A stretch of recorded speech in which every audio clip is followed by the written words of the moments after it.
What's going on, guys? Welcome to Everything Always. My name's Michael Roman. Now, earlier this week, we reported on two all but confirmed films to be joining the Sony Spider-Man side of the Marvel Universe alongside Morbius and Venom. Both Spider-Woman and now Kraven confirmed to be in production and eventually released on the silver screen, begging the one single question: where's Spider-Man? Well, today we have two rather in-depth and lengthy quotes from the writer on the KRAVENS script, Richard Wenk, who confirms that eventually Spider-Man will cross over with Kraven. We're going to break down exactly what he said, not only about this property, but the Spider-Man crossover and what it means for the future of the MCU and the Sony Marvel Universe. But first, if you could grab the subscribe button, we're giving away two PlayStation 4 Pros, as well as a whole slew of other Marvel-related stuff, including this insane 1/4 scale Beta Ray Bill and our third and final Infinity Saga box set. If you want to be entered to win, all you have to do, hit the subscribe button, then hit the notification bell, leave a like and a comment on this video, and if you want, stick around to the end of the video. We'll get into all the giveaway stuff again there. Now, at the end of this video, I'll make sure to link the video from just a couple of days ago, the official Kraven announcement, in which we went over all of the possibilities for Tom Holland's Peter Parker eventually crossing over in what is very obviously now build up to the Sinister Six, avoiding all that speculation in this video and just focusing on what the writer, again Richard Wenk, said about the upcoming script that he's writing for the Kraven film. Quote, "I'm just starting it. It's an interesting world, a great character. I'm going to adhere very closely to the lore of Kraven the Hunter. He is going to come face to face with Spider-Man.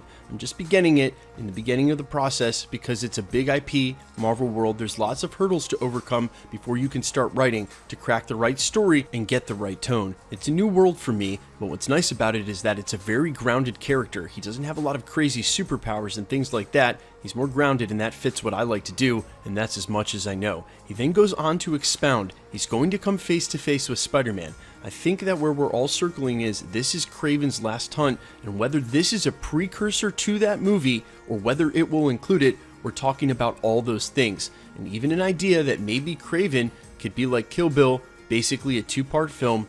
It's all in the mix. Now, truthfully, this is as transparent a quote we've gotten about any upcoming Sony and or Marvel film for a very long time. In fact, we've gotten almost no information about Morbius, and what we have found out has come through the loose lips of Tyrese, who's playing a role in that film.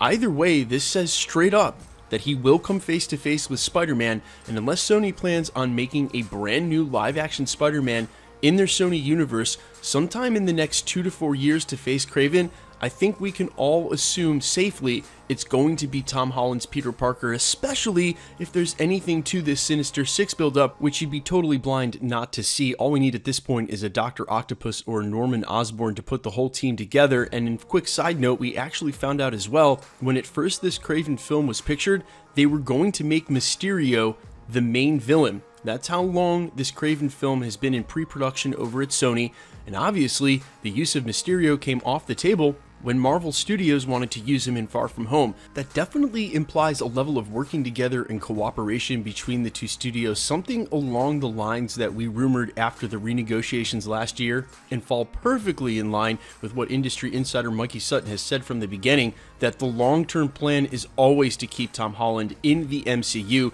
because that's where the bread and butter is for both companies, and that's where he belongs now that his story has started there and all his roots are in that narrative. There's one final thought I want to leave you with now as the waters sort of start to get muddied if Kevin Feige can and even will co-produce on all these films, if there's going to be crossover between the MCU and these Sony films, which I know makes a lot of people very nervous. Here's how to think about it, and I've actually heard this idea since I've said it, parakeeted back to me on other YouTube channels. I'm actually pretty flattered to know that they watch here. But here's the deal, guys.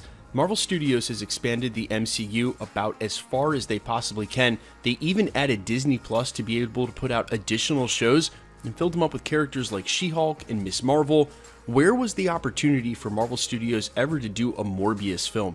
They don't have the IP in the first place, so we could say what if, but even if they did, would Kraven have a Last Hunt solo film or maybe even a two-part series? The way to look at this is not Sony's going to mess up the MCU, but Sony gives us an opportunity to get the Spider-Man's rogue gallery, that's all his most famous villains, a chance to have solo films like this and build out their story in a way that I'm just not sure the Marvel Cinematic Universe would have ever had space for, even if all the IP was there from the beginning. What I'm saying is they can only make so many movies. And yeah, while it would be awesome to know that Kevin Feige was steering the whole ship and that they were all over at the MCU and safe and sound, again, I'm not sure we would have ever gotten a Morbius film. So the way to look at this is not Sony screwing up the MCU, but simply enriching our experience and getting to know these Spider-Man villains that wouldn't have had solo films in the first place. If you look at it like that, it's a win-win. There is no loss. And I know a lot of people are a little bit cautious and trepidatious about Sony handling these films,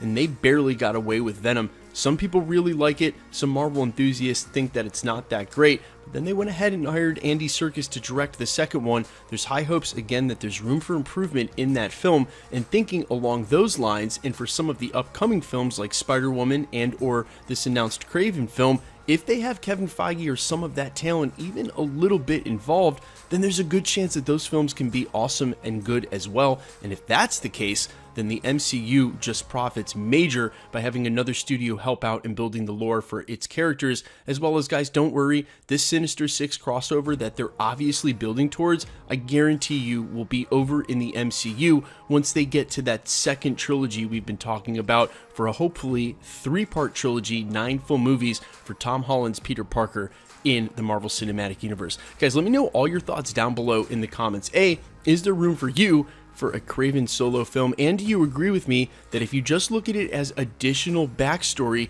that it's actually pretty awesome there's another movie studio involved, that we're getting extra films we wouldn't have gotten in the first place? Do you have high hopes for Morbius? I know that's the film we're all on the fence about, but again, Jared Leto can be a great actor, and we'll just have to see how the script plays. Let me know all your thoughts down below, and quickly, let's get into the giveaway stuff before I let you go. We're still giving away 2 PlayStation 4 Pros, the next of which is at the 700,000 subscriber mark. If you want to be entered to win, all you have to do, hit the subscribe button, then hit the notification bell, leave a like and a comment on this video, and that'll automatically enter you to win all the rest of the prizes here at the channel, like this insane 1/4 scale XM Studios Beta Ray Bill. This is in no way an action figure at almost a full 3 feet, 30 inches tall. This is an immaculately sculpted museum quality piece, again, from XM Studios, as well as our 3rd and final limited edition Infinity Saga box set. Now, when these went on pre-sale last year, they immediately sold out. They were limited in edition size to 4,000. Since then, they have absolutely skyrocketed in value on the secondary market. We've already given away 2 here at the channel. This 3rd one will be given away during the holiday season at the end of the year. If you want to be entered to win either of the PlayStations, the Beta Ray Bill, this limited edition Infinity Saga box set, or any of the future prizes here at the channel, all the same rules will always apply. Hit the subscribe button, then hit the notification bell with notifications turned on to keep up with the channel. Leave a like and a comment on this video, and because it's truly random, the more videos you comment on, the better chance you have of winning. All winners will be announced at the end of the videos the same way we're doing here, and if you've missed any of the previous winner announcements, no worries. All you have to do is go back to the channel, look for the winner announcement in the sub count in the title, click on that video, scroll to the end. My name is Michael Roman. This is Everything Always, guys. Thanks so much for checking out the channel. Stick around. We'll be posting again real soon.